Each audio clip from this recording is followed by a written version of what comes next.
in my case, because I didn't get anything. Here with Trevor today. Good morning, Trevor. How are you? Morning, how's it going? With your cup of air. Cup of air, yeah. It's not even caffeinated, which is worse. So the news for today, it's always a dull one on a Monday unless managers get sacked or players score worldy debuts or something like that. But for today, we will start obviously with our own Liverpool. We have this one here. If we can maneuver. So Yes. Liverpool leading the race for Moukoko from Borussia Dortmund. I'm not a player I know a huge amount about because I haven't managed to see an awful lot of the Bundesliga this year so far. But highly rated, apparently. What do you think, Trevor? Yeah, 17 years old. I was looking it up. 4 goals and 5 assists through all competitions. And according to a quiz I took the other day, the highest valued 17-year-old according to Transfer Market. That's what I got. He's an out and I out saw him striker, play or is he once in the just an attacker? Champions League. Yeah, he's a out and out forward. It's something where I saw him play in a cameo in the Champions League, so like I don't know like you just super too much about how he plays because he didn't get a big sample size from that. But he seems to be highly rated by everybody and highly sought after across all of Europe. So of course we're going to be linked to him, and then presumably fall short, just like his brethren in black and yellow, Jude Bellingham. Um, at 17 years old, even with those goals, do you think it's not the finished product per se, but somebody to plug in almost straight away, like Elliot, Jones, and maybe Carvalho to an extent, or would that be one for the future? It's hit or miss really because of guys you've seen what Tyler Morton, a guy that kind of got thrust in because of injuries last year, what he's doing at Blackburn. It's something where Klopp's either going to fall in love with him immediately and want to just work him into whatever he's got plans for, or he's just going to send him out on like 70 loans and then we'll sell him to Bournemouth. 70 loans and then we never see him. We've been down that road before. In terms of like, that kind of pipeline to Dortmund, we always kind of get tied to it because of Klopp. Any starlet at Dortmund is now a target for Liverpool, but how realistic do you think these links are? They seem fairly solid. And unlike most, it does seem like this is something that they've been kind of having their eye on for a couple of years since he just came onto the scene for them. And it may have been something where an old friend in the scouting department or something put it on to Klopp and go, hey, this kid's coming in and he's going to get minutes for us right away. So if you want to, I don't know, a little bit of insider trading, get ahead of the game on him before he gets up to 50, 60 million pounds. And then your ownership group goes, too rich for my blood. And then City or Madrid snap him up. To be a tad cynical, how likely do you think it is that we'll make all the moves to get Jude Bellingham, not get Jude Bellingham and say, oh, but look, you got this kid who's almost as good, potentially, because it does seem like we're not going to get 2 players from Dortmund. No, I don't think that's misplaced cynicism at all. I really, once the Bellingham price tag started just rising exponentially these past 8 months, I'm going, all right, this is something where you have to kind of shift your focus. And while it would be great to have a midfield, given how many we have that are either old or hospitalized, I would prefer Bellingham. But this is something that, yeah, like you said, it's a 17-year-old kid.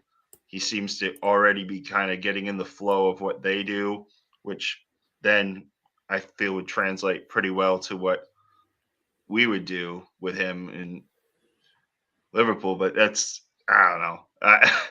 I'm at this stage going through this season where I'm scared for the January transfer window, and then every single person that is linked to us for next summer, it's definitely believe it when I see it. It just has that feel about it for Bellingham, at least, that the eyelids have been battered and the kissy faces have been made, but he'll just end up at City anyway, regardless, or Madrid, because they're the only ones who could afford him. And then we get Mukoku on a wing and a prayer and a promise, and then maybe he's just a very good 17-year-old and not much else after that. It's a big risk for us to take, given what we need right now, isn't it? Yeah, and especially when you just brought in somebody like Darwin, and all right, you're gonna throw a bunch of money at this 17, would be 18 by the time he got here, and then you're just immediately going to relegate him to cup games. I just feel that the money could be spent better elsewhere. Yeah, you always want to look to the future and having a prospect like that, but unless you feel like turning back the clock and going 0442, he's not the guy that is going to take that mantle anytime soon. So it's for that one, it's probably a little bit of a wait and see. Maybe watch him a bit more in his appearances and see what else he does. But if he does happen to have that spark, that X factor, and we do get him, it'll be a fantastic coup. But the way that goes, as we always talk about on the Thursday Night podcast, it's almost certainly guaranteed to be a whole bunch of nothing if it does happen. So let's keep an eye on that one. Speaking of prospects and potential, our good friend Divock scored this weekend for AC Milan after a torrential time, apparently, it sounded like, from fans calling him a waste of money. But it's good to see him actually get on the scoreboard and have something positive about his time at AC Milan so far, do you think? Yeah, and I was kind of putting the graphics on the "Where Are They Now" article that you can read on AmericanScouser.com at your leisure. Which everybody should read immediately after this show. And I was trying to just find some anecdotes because the writer was just, D-Box was just so sad. I was trying to find something positive that I could pop in there. It's like, nope, just injuries, not scoring. Like Milan's okay, but he's just having a horrible time. So I'm glad to see, just for that cult legend start building his cult status back up with the Milanistas. And also, it kind of seems that maybe we let him go a tad early, given that Nunez was injured this past weekend. Diaz, Jota injured. It was almost like we could have done with Origi. Yeah, but I could have done with a instead of Virgil getting the header in the 93rd minute, Divock would have put it away 100%. Yeah, and halfway off his shoulder as well, probably. But I mean, it's good to see him do reasonably well for once in the weekend, albeit against Monza. But yeah, one of those. I mean, he has a huge amount of goodwill from Liverpool fans, doesn't he? He's not one of those that left, and you kind of don't want them to have any success. You kind of wish that he would be the top scorer or something like that in Italy. But nice to see him on the scoreboard there, and hopefully he'll get many, many more as the season progresses. Going outside of Liverpool, we've had last Thursday, as we talked about, pretty much on the day, Steven Gerrard getting sacked from Villa and not knowing which way they're going to go in terms of hiring a manager. But this club seems to be having a devil of a time. Not Aston Villa, pardon me. Wolves, I was thinking about. Yeah, Aston Villa. Wolves is what I meant to say. Having a devil of a time finding somebody to fill that managerial spot, being torn down by pretty much everybody. Aston Villa getting very ambitious there, with Ruben Amorim in contention for the manager's job from Sporting Lisbon. The question on my lips would be, would you leave Sporting Lisbon to go to Aston Villa? No. And if I was leaving a Portuguese club, I would probably go to Wolves, just because you have that pipeline. You have that George Mendes golden touch whenever you needed to kind of, I don't want to say fudge the books, but just kind of make things work a little smoother with that kind of the little space between Portugal and England in terms of making those transfers happen. Aston Villa, especially with what they just did with Brentford, as a coach, I'd be like, okay, so you quit on the last guy, and then the second he got the sack, you came out and just guns blazing, put up 4 on Brentford, a team that held their own with Chelsea, and you blew them out of the water. So that would just be something that would kind of stick in my craw with taking that job. Going, all right, so the second things kind of get mixed with me, and you don't necessarily buy into 100% of what I'm saying. Instead of trying to just work it out like adults, you're just gonna pout and fuck about, and then when I go, you're gonna be all happy again. That just kind of stinks to me a bit. I mean, it's not a bad squad, the Villa squad, if you look at it on paper. Yeah. There's certainly worse squads in the league, and there's obviously better ones. So it would almost be an attractive proposition for an egotistical manager to think that they could be the one to go in and tie it all together. But that really was a poisonous sort of thing to happen, wasn't it? I mean, whatever we think about Gerrard as Liverpool fans, and whatever, I mean, he's not the most effervescent of personalities, really, is he? We knew that even from his interviews. He's a fairly straight ahead, non-charismatic speaker, as great as a player as he was. But to kind of effectively prove everybody right that they were down in tools and then suddenly picked them back up again for their best performance of the season as soon as the manager went, it's not a good look on those players. My question would be, is there any manager or type of manager even that could go in and make that work long term? Yeah, I personally think if any manager of notable stature would go in there, it would probably be a fairly substantial house cleaning just to kind of rid them of the stink of this past week.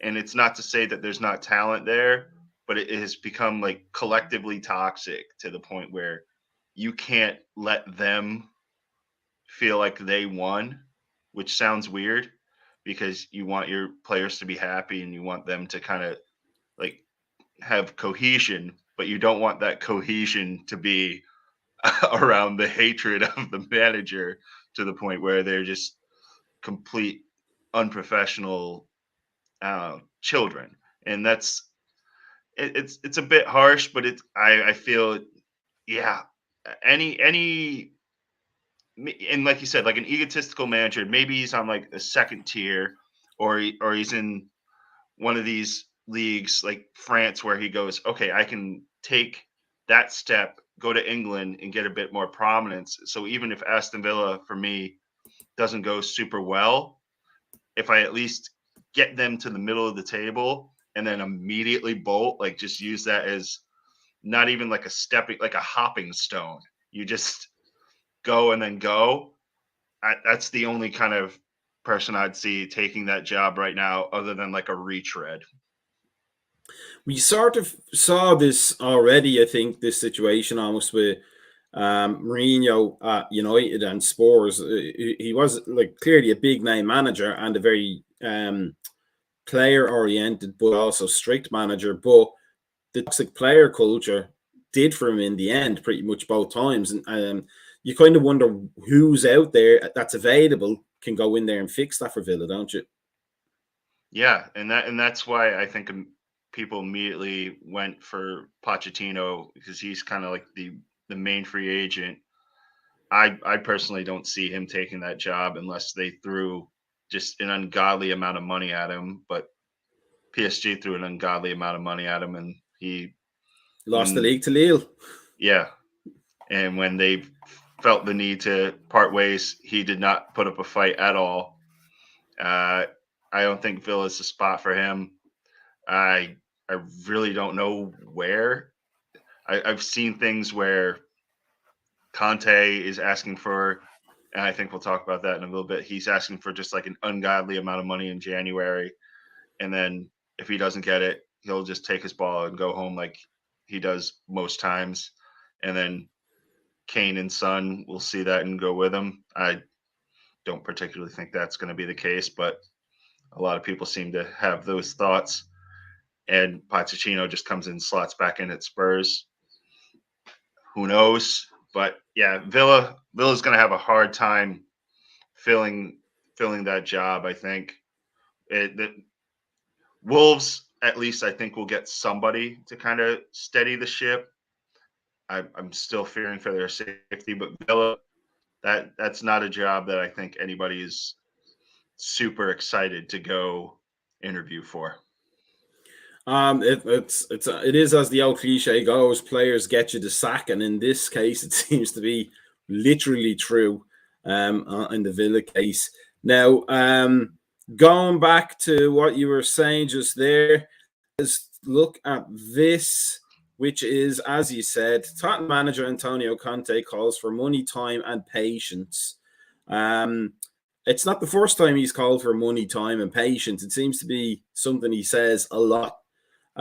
Even when things are going well, he would be the hallmark of the professional manager who just does the job. He never seems to have a rapport with fans, in the way, say, Klopp does, or Ferguson or Shankly or Dalglish or any of those managers. But it's almost, given the wealth of talent that team actually has, it's a bit cheeky asking for more, really, isn't it? Yeah, but that's just always been wherever he goes. He's never satisfied. He gets one person that talks back to him at all, and he just I think he needs to just put his foot down, and his way of putting his foot down is going, all right, if you don't want to listen to me, I'm going to go get somebody that will. But that somebody that will is also worth 70 million pounds. So yeah, I yeah, he's one of those guys that is a great manager, great tactician, but not a people person. It almost sort of puts the, like, because you say there that he's a great tactician.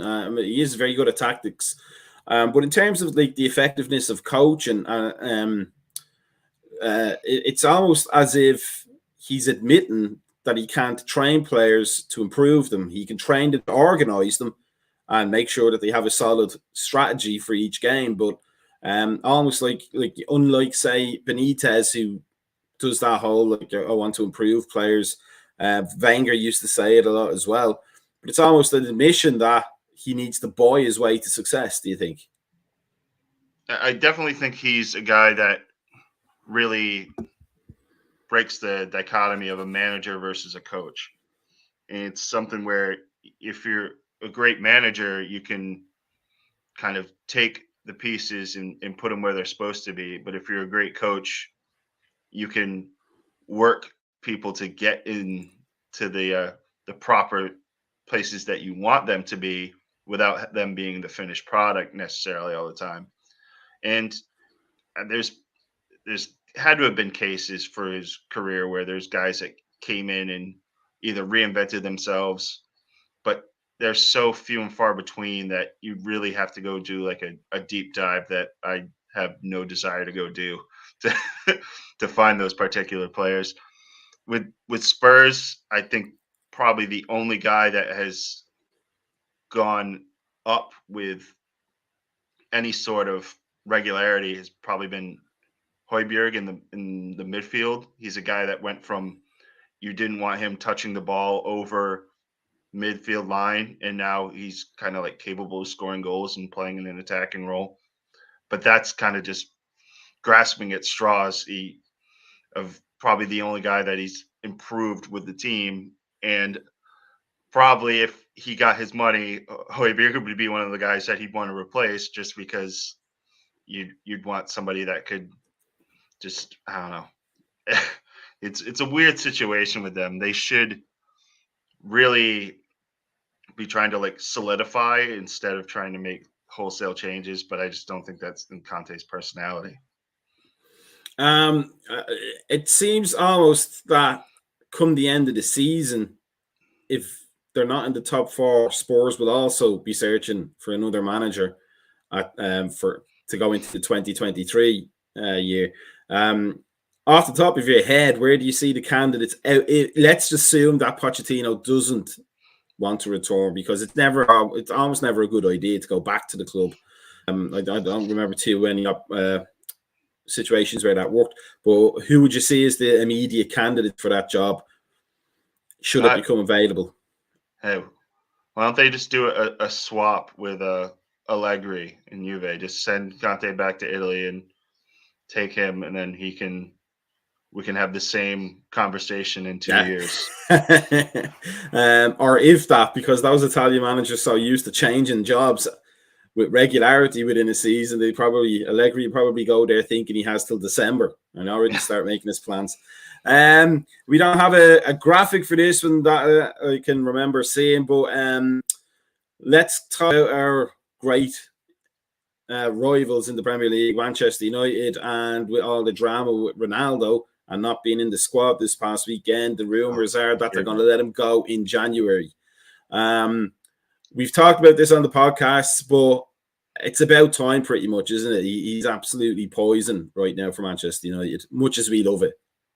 Yeah, and it's funny. It's kind of like the meme that Alex rolls with every time he's on here, is that he wants Ronaldo to sign for another 4 years just to keep that chaos there and make sure that at least that issue is taken care of when it comes to trying to get into the top four.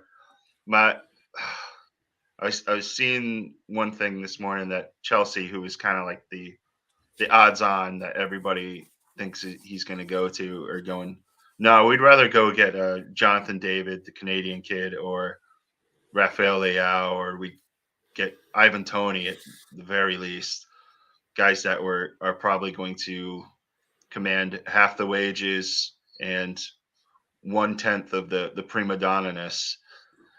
If that could be bad, that could be bad fractions. If yeah, I peaked at math in about 10th grade, so that's yeah, same here.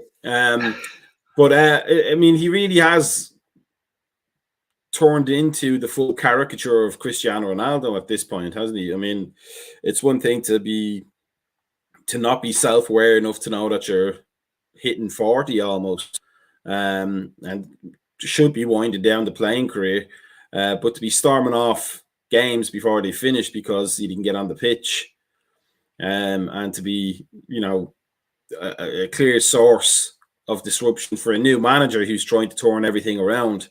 It really is peak Ronaldo. I mean, it probably could happen, but you couldn't imagine Messi doing it. No, and especially in like you said, it's a lack of self-awareness.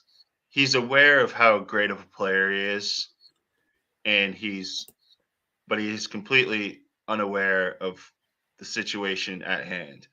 And it's something where Ten Hag is trying to get his system in place, and he's trying to get guys to buy in and to just kind of really drill into what he wants them to do and how things are going to run. And I think he's genuinely tried to like fit the square Ronaldo peg into the round hole as much as he could, just from like a commercial standpoint, because I think the reason he's played it all this year is it's come up from on high of we have to keep running him out there. He moves kits, he moves merchandise, he moves the needle for advertisers. That's great, but there has to come a breaking point. And when you storm off because you don't want to come into a game where your team's winning because they're winding it down and they're getting really defensive, and you don't think you're going to get a goal, and you storm off into the tunnel very petulantly, and then you come out with an apology that I've seen like YouTube creators that like scammed their like 13-year-old fans out of cryptocurrency that were more sincere than that. It was just so stupid. And Timuchin likes bringing up Ronaldo every day that I'm on because he knows that I've just grown so tired of his crap. But it's something that keeps coming up until he moves. And even when he does, it's going to keep coming up because he's at the stage of his career where he doesn't know that he just needs to go away. And it's something that like it's newsworthy and conversation worthy, but it's happened at United, so you love to see it, don't you? Oh, I love the shit that it stirs. Don't get me wrong. It is just very tiring. And it's something where us as fans, you sit there and look at it just from if you were like a talking head on like a big network, just going, fuck, we got to do 25 minutes on this guy again. Oh my God. They'd have your air gin just ready for them every single show that they did. Cause it would just be, yeah, I wouldn't be able to do one of those panel shows sober if I had to do 25 minutes on Cristiano Ronaldo a night. It would just be brutal. I'm pretty sure that's how the coaching staff deal with him as well. Finally, the last a little flask. That's why he always looks so depressed. He's just trying to think of his next Ronaldo drink. Sparky Parky says, how long before Ted Lasso gets the sack after the Liverpool game? I presume he means Jesse Marsh. We're playing Leeds next. I didn't look past. Let's see. Yeah, let's assume that Ted Lasso was Jesse Marsh. I can't think of anybody else in this weekend that gets that. But yeah, he's not doing so hot now. On Ajax, yeah, that's the same here. But he's not doing so hot right now, Jesse Marsh. Do you think he's in a world of trouble, or is it just one of those runs of games that, you know, if he sees it through, he'll get out of it and then start putting the results together? Where does Jesse Marsh stand right now in his Premier League career? Oof. When you're getting outplayed by a Brendan Rodgers side, you really got to put things into perspective. Well, to be fair, and not to bash Brendan Rodgers, his teams do, like I read a statistic, they do put an awful lot of high-scoring games together. We know that from his time here with us. As inconsistent as he can be, his teams are always capable of that type of performance. But they were bottom of the league, or were just by a goal difference or something like that at the start of the day. It's not a good one for. But Fulham took them apart this weekend, and it's it doesn't look good for him. I think just because of what he brings to a lot of those young players in terms of just that rah, never say die kind of attitude. I really think he's going to not get sacked mid-season. If it comes to the end and they're battling relegation again and they either go down or just escape it, I think he may get the axe then. But there's just too much and especially with guys like Aronson and Adams on the team that really are like looking up to him, and they're being looked to kind of just be that next set of leaders for the team.